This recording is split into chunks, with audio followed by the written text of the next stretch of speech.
పాటు ఉప ముఖ్యమంత్రి వర్యులు మిత్రులు బట్టి విక్రమార్క గారు, మా మంత్రివర్యులు సినిమాటోగ్రఫీ శాఖ ప్రత్యేకంగా చూస్తున్న మిత్రులు కోమటిరెడ్డి వెంకటరెడ్డి గారిని, అదేవిధంగా మంత్రివర్యులు వాకిటి శ్రీహరి గారిని, మిత్రులు మధు యాస్కీ గారిని, రాజకీయ ప్రముఖులను, సినీ పరిశ్రమకు సంబంధించిన ప్రముఖులను అందరినీ కూడా ఈ ప్రత్యేకమైన కార్యక్రమానికి ఆహ్వానించి గతంలో ప్రారంభించిన ఒక మంచి సాంప్రదాయాన్ని కొనసాగించడానికి మీరందరూ సహకరించినందుకు మనస్ఫూర్తిగా తెలంగాణ రాష్ట్ర ప్రభుత్వం తరఫున అభినందనలు తెలియజేస్తున్నా. మిత్రులారా, కాంగ్రెస్ పార్టీ, కాంగ్రెస్ ప్రభుత్వం పరిశ్రమను ఎప్పుడూ గౌరవించి మీకు అవసరమైన అన్ని వసతులను ఏర్పాటు చేయడమే కాకుండా మిమ్మల్ని అభినందించాలనే ఆలోచనతోటి 60 సంవత్సరాల క్రితం, నాకు తెలిసినంత వరకు సినీ ప్రముఖులకు ఇంకా బాగా తెలియాలి, 1964లో తెలుగు సినీ పరిశ్రమను గుర్తించడానికి డైరెక్టర్లను, నటులను, అదేవిధంగా ఇతర కళాకారులను గుర్తించాలి, గుర్తించిన వాళ్లకు అవార్డులు ఇవ్వాలి, ఆ అవార్డులకు నంది పేరు పెట్టాలి అని చెప్పి 60 సంవత్సరాల క్రితం ఆనాటి ప్రభుత్వం నిర్ణయం తీసుకొని ఆ సంప్రదాయాన్ని 14 సంవత్సరాల క్రితం వరకు ఎవరు ఉమ్మడి ఆంధ్రప్రదేశ్కి ముఖ్యమంత్రి అయినా ఈ కార్యక్రమాలను నిర్వహించుకుంటూ వచ్చిండ్రు. మొట్టమొదటి నంది అవార్డు ఉత్తమ నటుడుగా డాక్టర్ అక్కినేని నాగేశ్వరరావు గారు తీసుకున్నారని, అలాంటి గొప్ప కళాకారుడికి ఆనాటి ప్రభుత్వం సముచితమైన గౌరవాన్ని ఇవ్వడాన్ని ఈరోజు మనందరం గుర్తు చేసుకోవాల్సిన అవసరం ఉన్నది. అదేవిధంగా వివిధ కారణాల చేత 14 సంవత్సరాల క్రితం ఆగిపోయిన ఈ కార్యక్రమాన్ని మళ్ళీ కొనసాగించాలన్న ఆలోచనతోటి మా ప్రభుత్వం నంది అవార్డులను ఈరోజు తెలంగాణ గద్దర్ ఫిల్మ్ అవార్డ్స్గా ఈరోజు మీ ముందుకు వచ్చి నిలబడి ఈ 11 సంవత్సరాలు తెలంగాణ రాష్ట్రం ఏర్పడ్డ తర్వాత తీసిన అన్ని సినిమాలకు సంబంధించిన డైరెక్టర్లను, కళాకారులను, కవులను, గాయకులను, సాంకేతిక నిపుణులను అందరినీ అభినందించాలి అని ఈరోజు ఈ కార్యక్రమాన్ని ఏర్పాటు చేసి ఇన్ని గంటలైన ప్రముఖులందరూ ఇక్కడ ఉండి పరిశ్రమ అంతా ఒక్కటే, ఈ పరిశ్రమకు తెలంగాణ రాష్ట్ర ప్రభుత్వం అందిస్తున్న ప్రోత్సాహాన్ని మేమందరం కూడా ఆహ్వానిస్తున్నామని చెప్పి ఇంత సమయం ఇక్కడ కేటాయించినందుకు మీ అందరిని అభినందిస్తూ, గతంలో భారతీయ సినీ పరిశ్రమ అంటే బాలీవుడ్ అని చర్చించుకునేవాళ్ళు, తెలుగు సినీ పరిశ్రమ అంటే చెన్నైలో ఉంది అని మాట్లాడుకునేవాళ్ళు. కానీ ఈనాడు భారతీయ సినీ పరిశ్రమ అంటే తెలుగు సినీ పరిశ్రమ, ఈ తెలుగు సినీ పరిశ్రమకు హైదరాబాద్ వేదిక అని చెప్పి ఈరోజు మీరందరూ నిరూపించినందుకు రాష్ట్ర ప్రభుత్వం తరఫున మిమ్మల్ని అందరినీ అభినందిస్తున్నా. సినీ పరిశ్రమకు సంబంధించి మొదటి తరం అన్న నందమూరి తారక రామారావు గారు, డాక్టర్ అక్కినేని నాగేశ్వరరావు గారు. రెండో తరం కృష్ణ గారు, శోభన్ బాబు గారు, కృష్ణం రాజు గారు. మూడవ తరం చిరంజీవి గారు, బాలకృష్ణ గారు, వెంకటేష్, నాగార్జున లాంటి హీరోలు వచ్చారు. ఈనాడు 4వ తరం సినీ పరిశ్రమ ఇక్కడ ఉన్నది. 4వ తరంలో పవన్ కళ్యాణ్ గారు కావచ్చు, మహేష్ బాబు కావచ్చు, లేదా అల్లు అర్జున్ కావచ్చు. మీరందరూ ఈనాడు తెలుగు సినీ పరిశ్రమకు 4వ తరం ప్రాతినిధ్యం వహిస్తున్నారు. ఈరోజు ఈ వేదిక మీద నుంచి చాలామంది విద్యార్థి దశలో నాకు పరిచయం ఉన్న వాళ్ళందరికీ ఈరోజు సినీ పరిశ్రమలో రాణించిందని ఇక్కడ కలుస్తుంటే నాకు చాలా ఆనందం కలిగింది. బన్నీ కావచ్చు, వెంకట్ కావచ్చు, అశ్విన్ దత్ గారి అమ్మాయిలు, లేకపోతే వాళ్ళ అల్లుడు నాగ వైష్ణవ్ కావచ్చు, వీళ్ళందరూ యంగ్ ఏజ్లో కాలేజ్ డేస్లో ఉన్నప్పటి నుంచి వీళ్ళందరూ నాకు తెలుసు. ఈరోజు గొప్ప డైరెక్టర్లుగా, గొప్ప నటులుగా, గొప్ప ప్రొడ్యూసర్స్గా నవీన్ ఎర్నేని లాంటి పెద్ద ప్రొడ్యూసర్స్ అందరూ కూడా మా యువమిత్రులందరూ ఈరోజు ఈ పరిశ్రమలో రాణించడం, ఈరోజు వాళ్ళందరినీ వేదిక మీద నుంచి అభినందించడం చాలా సంతోషకరమైన సందర్భం. అదేవిధంగా ఈ కార్యక్రమం అద్భుతంగా నిర్వహించడమే కాదు, నేను ఒక్క మాట ఈ వేదిక మీద నుంచి సినీ ప్రముఖులందరికీ కూడా చెప్పదలుచుకున్నాను. రాష్ట్ర ప్రభుత్వం కఠినంగా కనిపిస్తుంది, కానీ మిమ్మల్ని అభిమానంగా చూసుకుంటుంది, మీ అభివృద్ధికి 100% తోడ్పాటును అందిస్తుంది.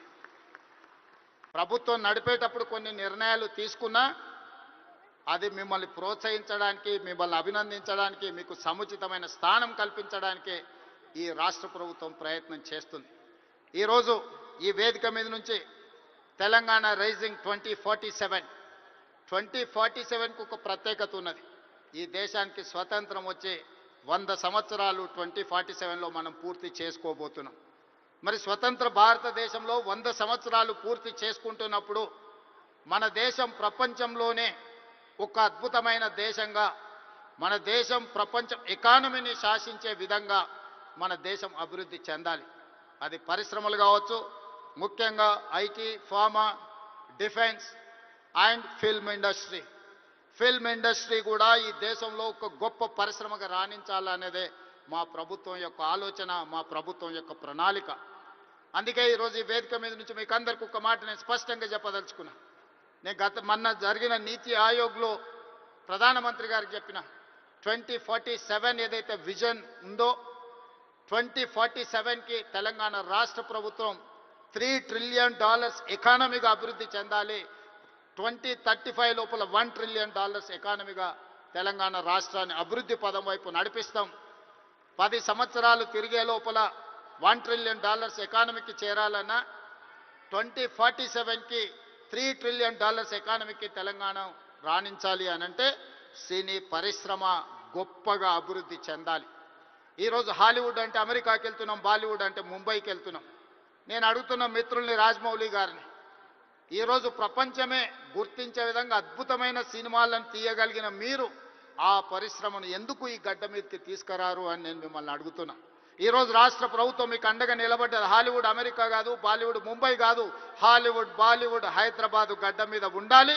మీకేం కావాలనో నాకు చెప్పండి, రాష్ట్ర ప్రభుత్వం మీకు అండగా నిలబడుతుంది. ఒక ఐటీ పరిశ్రమను, ఒక ఫార్మా ఇండస్ట్రీని, ఒక డిఫెన్స్ ఇండస్ట్రీని ఏ రకంగా ప్రోత్సహించినామో ఈరోజు ఫిల్మ్ ఇండస్ట్రీని అదే విధంగా ప్రోత్సహిస్తాం. మీకు కావాల్సిన ప్రణాళికలు అందిస్తాం. ప్రణాళికలు మీరు రచించండి. మా విజన్ డాక్యుమెంట్లో, తెలంగాణ రైజింగ్ 2047 విజన్ డాక్యుమెంట్లో ఫిల్మ్ ఇండస్ట్రీకి ఒక చాప్టర్ ఇస్తాం. ఆ చాప్టర్ని రాయాల్సిన బాధ్యత సినీ ప్రముఖులకు, ఇక్కడ ఉన్న పెద్దలందరికీ ఉంది. మీకు ఏం కావాలనో నాకు చెప్పండి. నేను ఈరోజు చెప్తున్నా, ఇక్కడ నుంచి 22 సంవత్సరాలు, ఈ 22 సంవత్సరాలు క్రియాశీలక రాజకీయాలలో నేను ఉంటా. ఏ హోదాలో ఉన్నా మీకు అండగా నిలబడతా. ఈ పరిశ్రమను అంతర్జాతీయంగా అభివృద్ధి చెందడానికి అవసరమైన అన్ని ప్రణాళికలను, అన్ని రకాల మిమ్మల్ని ప్రోత్సాహకాలను, మీకు అవసరమైన వసతులను ఏర్పాటు చేయడానికి తెలంగాణ రాష్ట్ర ప్రభుత్వం సిద్ధంగా ఉంది. ఈరోజు vision document Telangana means business. Telangana ఎవరైనా రావచ్చు, ఎవరైనా వ్యాపారం చేసుకోవచ్చు, ఎవరైనా వ్యాపారంలో రాణించవచ్చు. ప్రపంచ దేశాల నుంచి ఈరోజు ఫార్చ్యూన్ 500 కంపెనీస్లో 85 కంపెనీల ఫుట్ఫాల్స్ ఈరోజు తెలంగాణ రాష్ట్రంలో ఉన్నాయి. దేశంలో ఏ సిటీలో కూడా 500 ఫార్చ్యూన్ కంపెనీలలో 85 కంపెనీలు ఉన్న సిటీ హైదరాబాద్ సిటీ. ఈరోజు మెట్రోపాలిటన్ సిటీస్ చాలా సందర్భాలలో మాట్లాడుతుంటారు, బెంగళూరుతో పోటా, అమరావతితో పోటా, ముంబై, చెన్నై, లేకపోతే ఢిల్లీ అని. నేను చెప్పదలుచుకుని ఏవి నాకు పోటీ కాదు, వీళ్ళంతా మా సోదరులు. నా పోటీ న్యూయార్క్తోని, టోక్యోతోని, జపాన్తోని, సౌత్ కొరియాతోని, చైనాతోని పరిశ్రమలలో పోటీ పడదలుచుకున్నాను. అభివృద్ధిలో సౌత్ కొరియాతో పోటీ పడదలుచుకున్నాను. జపాన్లో టెక్నాలజీలో పోటీ పడదలుచుకున్నాను. ఇది మా విజన్ డాక్యుమెంట్. తెలంగాణ రైజింగ్ 2047 ఒక విజన్ డాక్యుమెంట్ తయారు చేస్తున్నాం. మా మిత్రుడు దిల్ రాజు గారికి నా సూచన, అందులో ఒక చాప్టర్ సినీ పరిశ్రమకు ఉన్నది. ఆ సినీ పరిశ్రమకు సంబంధించిన చాప్టర్ మీ ప్రముఖులందరూ కలిసి మీకు ఏం కావాలనో చెప్పండి. తెలంగాణ రాష్ట్ర ప్రభుత్వం మీకు అండగా నిలబడుతుంది. నా కళ్ళతోని 2047 15th ఆగస్ట్ రోజు $3 ట్రిలియన్ ఎకానమీని చూసినాక ఆ రోజు నేను రాజకీయంగా ఆ రోజు చాలా ఆనందంగా మళ్ళీ సినీ పరిశ్రమ వేదికను ఏర్పాటు చేసి నేను చెప్పింది ఇంతవరకు ఏది మిస్ కాలేదు. ఇంతవరకు నేను ఆలోచన చేసింది, నేను సాధించాలనుకున్న దాంట్లో ఎందులో కూడా ఇంతవరకు నేను ఫెయిల్ కాలే. నా సక్సెస్ రేషియో 100%. అంతెందుకు, ఇక్కడ అశ్విందత్ గారు అమ్మాయి ఉంది. అమ్మాయి కాలేజ్ స్కూల్కి పోయేటప్పుడు నాకు బాగా తెలుసు. అమ్మాయితో నవ్వుతూ అనేవాడు, నువ్వు రెడ్ల అమ్మాయిని పెళ్లి చేసుకుంటావమ్మా అని. సరిగ్గా రెడ్ల అబ్బాయిని పెళ్లి చేసుకొని ఇప్పుడు వేద మీదకి వచ్చింది. 20 years బ్యాకో 25 years బ్యాకో నేను చెప్పిన అమ్మాయికి, నాకు తెలిసినంత వరకు. సో నేను ఒకసారి చెప్పినా అంటే 100% అది జరుగుతుంది. 2047కి $3 trillion ఎకానమీకి మనం చేరుకుంటాం. మీరు కష్టపడితే బాలీవుడ్, హాలీవుడ్ హైదరాబాద్కి వస్తుంది. దానికి సంబంధించి మా వైపు నుంచి సంపూర్ణమైన సహకారం ఉంటుంది.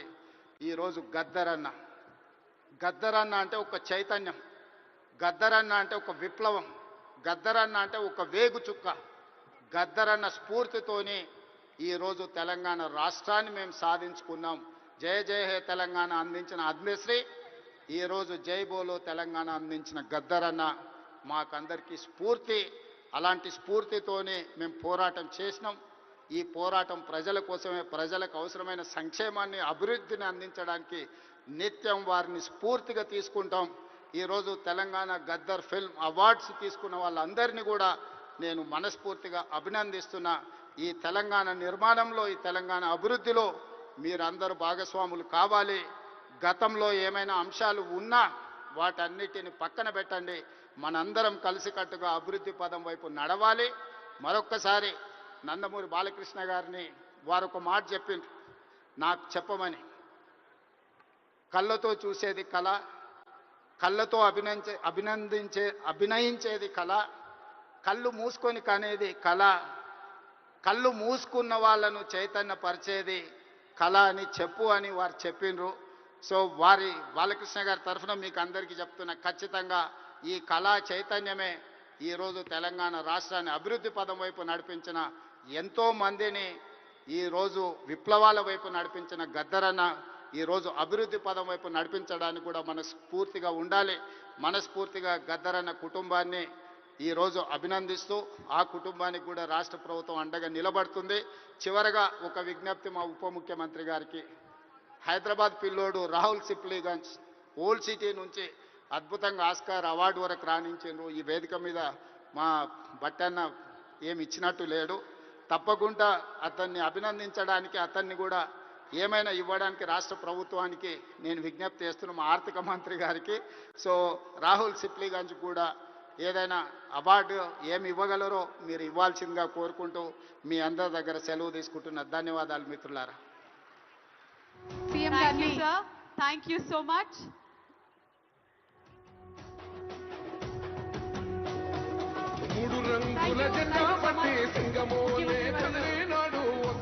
రేవంత్ రెడ్డి గారికి మా హృదయపూర్వకమైనటువంటి ధన్యవాదాలను తెలియజెప్తూ ఉన్నాము. అద్భుతమైనటువంటి ప్రోత్సాహకరమైనటువంటి మాటల్ని మనకి వినిపించారు. ఇక టాలీవుడ్ అంతర్జాతీయ వేదికగా అక్కడికి వెళ్లాల్సినటువంటి అవసరం లేదు. ఇక్కడే అద్భుతమైనటువంటి విజయాల్ని చూపి ఇంకా అద్భుతమైనటువంటి వేదిక తెలంగాణ అవుతుంది అని మనస్ఫూర్తిగా ఆశిస్తూ ఉన్నాము. ఇంకా కొన్ని అవార్డ్స్ ఉన్నాయి మనకి. 2021 నుంచి 2023 వరకు ఉండేటువంటి అవార్డ్స్.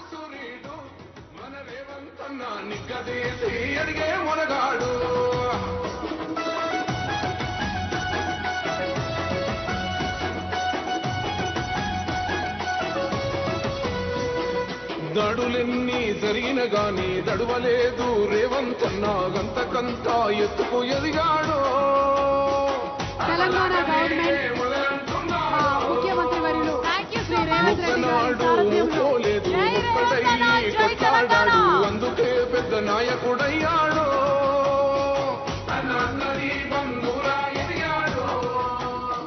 మరికొన్ని అవార్డుల్ని అందించడానికి డిప్యూటీ సీఎం గారు బట్టి విక్రమార్క గారిని వేదిక మీదకి రావాల్సిందిగా రిక్వెస్ట్ చేస్తున్నాము. అలాగే God of masses Nandamuri Balakrishna గారిని వేదిక మీదకి రావాల్సిందిగా రిక్వెస్ట్ చేస్తున్నాము. ఇంకొన్ని అవార్డ్స్ ని ప్రెజెంట్ చేయడానికి గాను డిప్యూటీ సీఎం గారిని అలాగే నందమూరి బాలకృష్ణ గారిని వేదిక మీదకి సగౌరవంగా ఆహ్వానిస్తున్నాము. మరి వాళ్ళిద్దరి సమక్షంలో 2021 అవార్డ్స్ని అందజేయడం జరుగుతుంది. ప్రథమ ఉత్తమ చిత్రం 2021 RRR